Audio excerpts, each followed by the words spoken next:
আশা করছি ভিডিওটি আজকে শেষ পর্যন্ত দেখবেন, কারণ পুরো ভিডিওতে এমন কিছু গুরুত্বপূর্ণ কথা রয়েছে যেগুলো আপনার জীবন পরিবর্তন করতে অনেকটা কাজে দিবে। ব্যর্থ আর বেকার মানুষ, এদের বেঁচে থাকা আর মরে যাওয়ার মধ্যে কোনো তফাৎ নেই। বেঁচে থাকলে নানান কটু কথা শোনা লাগে, মরে গেলে আপদ বিদায় নিয়েছে। 4টি কারণে স্ত্রীর প্রতি স্বামীর ভালোবাসা বেড়ে যায়। 1. স্বামীকে সর্বোচ্চ প্রাধান্য দিলে।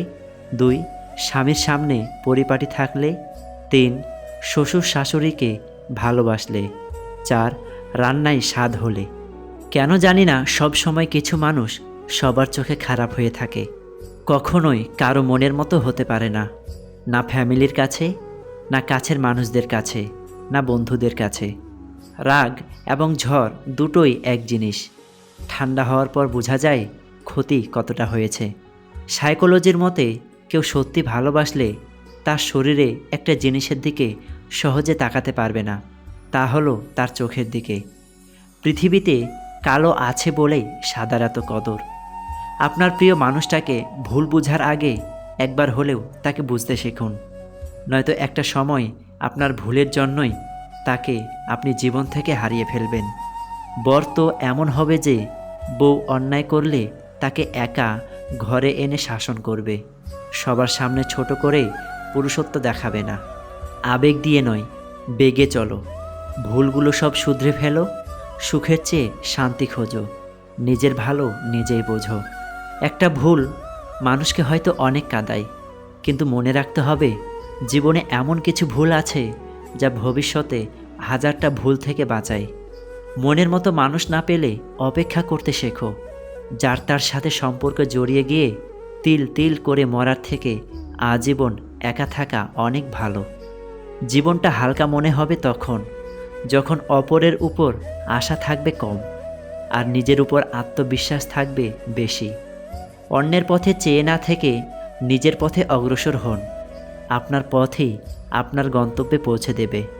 যাকে ভালো লাগে তাকে চোখের আড়াল করতে ভালোই লাগে না, কিন্তু ভালোবাসার মানুষরা সবাই সেই চোখের আড়ালেই রয়ে যায়।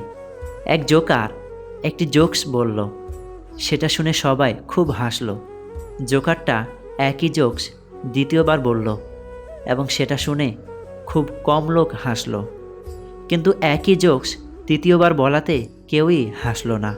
তখন জোকার বলল, তোমরা যদি একটি খুশি নিয়ে বারবার খুশি হতে না পারো, তাহলে একটি দুঃখ নিয়ে বারবার দুঃখী হও কেন?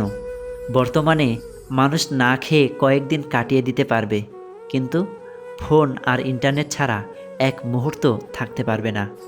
আন্দোলন আগে হতো রাজপথে, এখন হয় ফেসবুকে। পৃথিবীতে এমন কোনো প্রবলেম নেই যার সলিউশন নেই। জীবনে 5টি বড় শত্রু: 1. আলস্য, 2. অহংকার, 3. নোংরা চিন্তাভাবনা, 4. ভুল ধারণা এবং 5. নিজেকে দুর্বল ভাবা। যদি কিছু নিতে চাও তাহলে জ্ঞান নাও, যদি কিছু দিতে চাও তাহলে দান করো, যদি কিছু ধারণ করতে চাও তাহলে ধৈর্য ধারণ করো, যদি কিছু পান করতে চাও তাহলে ক্রোধ হিংসা পান করো, যদি কিছু ত্যাগ করতে চাও তাহলে অহংকার আর লোভ ত্যাগ করো, যদি কিছু জয় করতে চাও তাহলে হৃদয় জয় করো, যদি কিছু ভালো কাজ করতে চাও তাহলে সেবার কাজ করো, যদি কিছু রাখতে চাও তাহলে আত্মসম্মান রাখো, যদি কিছু বলতে চাও তাহলে সত্য বলো। বাবা মা দুটো সময় কাঁদে, বিয়ের পর মেয়ে যখন অন্যের ঘরে যায় আর ছেলে যখন তাদের থেকে মুখ ফিরিয়ে নেয়। হঠাৎ বড়লোক হওয়া মানুষ থেকে সাবধান, কারণ টাকার গরমে এরা ভুলে যায় এদের আগের অবস্থান। কেঁদে লাভ নেই, পরিস্থিতির বদল হবে না। পিছনে তাকিয়ে লাভ নেই, সময় পিছু ছাড়বে না। বেঁচে থাকার সব থেকে বড় ওষুধ মনের জোর। আপনি যা শুনছেন তা বিশ্বাস করার জন্য এত তাড়াহুড়ো করবেন না, কারণ সত্যের চেয়ে মিথ্যাগুলো তাড়াতাড়ি ছড়ায়। অপেক্ষা করাটা খারাপ নয়, আবার ভুলও নয়, তবে ভুল মানুষের জন্য অপেক্ষা করাটা মস্ত বড় অপরাধ। তুমি শুধু বই থেকে কেন শিখবে? মানুষের জীবনের দিকে তাকাও, এক একটা জীবন হাজারটা বইয়ের সমান। খোঁজ নিয়ে দেখো, নিঃস্বার্থভাবে ভালোবেসেছে যারা, কেউ ভালো নেই।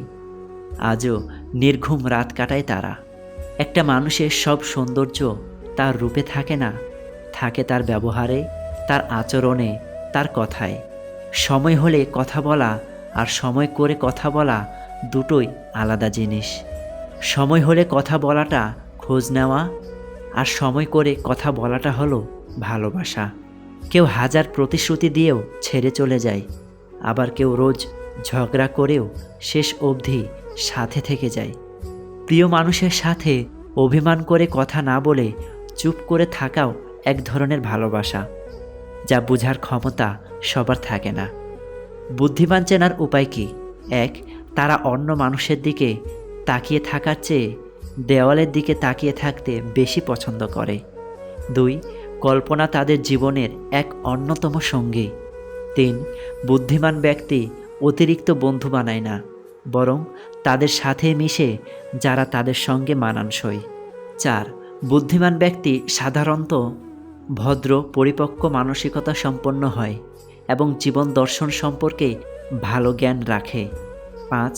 ধরাবাঁধা নিয়ম মানতে অস্বস্তি বোধ করে। 6. জীবন জীবিকা ও কাজ নিয়ে তারা সংগ্রামী হয় এবং সংগ্রাম করতেই তারা ভালোবাসে। 7. প্রচুর আত্মমর্যাদাপূর্ণ হয়। 8. নীরব থাকতে বেশি পছন্দ করে। এক রাজার একটি চোখ ও একটি পা অকেজো ছিল। তিনি একদিন সব অঙ্কন শিল্পীদের ডেকে বললেন তার একটা সুন্দর পোর্ট্রেট আঁকতে, কিন্তু কেউ রাজি হলো না, কারণ সবাই ভাবছিল কানা আর ল্যাংড়া রাজাকে ছবিতে সুন্দর কিভাবে দেখানো সম্ভব। একজন রাজি হলো। তার আঁকা শেষ হওয়ার পর সবাই দেখে অবাক হয়ে গেল। তার ছবিতে রাজা একটা হরিণ শিকার করছিল, এক চোখ বন্ধ করে লক্ষ্য স্থির করছিল আর এক পা মুড়ে শরীরের ব্যালেন্স রাখছিল। সে আঁকিয়ে অনেক দামি পুরস্কার পেয়েছিল, কিন্তু শুধু তার ছবির জন্য নয়, বরং সেই অমোঘ বার্তাটার জন্য যেটা সে তার ছবির মাধ্যমে সবাইকে দিয়েছিল। সেটা হলো সবারই কিছু না কিছু দুর্বল জায়গা আছে, সেটুকু বাদ দিলে সবাই সুন্দর। কিন্তু কিভাবে সেটা বাদ দিয়ে কাউকে দেখবে তা নির্ভর করছে তোমার উপর। একজন নারীকে ভালোবেসে আগলে রাখা খুব সহজ। একজন নারীকে সম্মান করলে, যথেষ্ট শ্রদ্ধা করলে সে আপনার কাছেই পড়ে থাকবে। তাই কাউকে এতটা আঘাত দিয়েন না, পরবর্তীতে কেউ আপনার কথা চিন্তা করে কেঁদে দেয়। পৃথিবীতে সবচেয়ে বড় আঘাত কথার আঘাত। কোনো মানুষ তা সহজে নিতে পারে না, মনে দাগ লেগে যায়, যা কখনো ভোলা যায় না। একজন নারীর পাশে থেকে তাকে নিজের করতে পারলে আর কিছুই লাগে না, এত কিছু দরকার হয় না। ভালো রাখার জন্য একটু সুন্দর ব্যবহার অনেক বেশি গুরুত্বপূর্ণ। ভিডিওটি ভালো লাগলে অবশ্যই চ্যানেলটিতে সাবস্ক্রাইব করে পাশে থাকবেন, কারণ আপনাদের একটা সাবস্ক্রাইব বা লাইক আমাকে পরবর্তী ভিডিও বানাতে উৎসাহ প্রদান করে। ধন্যবাদ সবাইকে। আসসালামু আলাইকুম ওয়া রাহমাতুল্লাহ।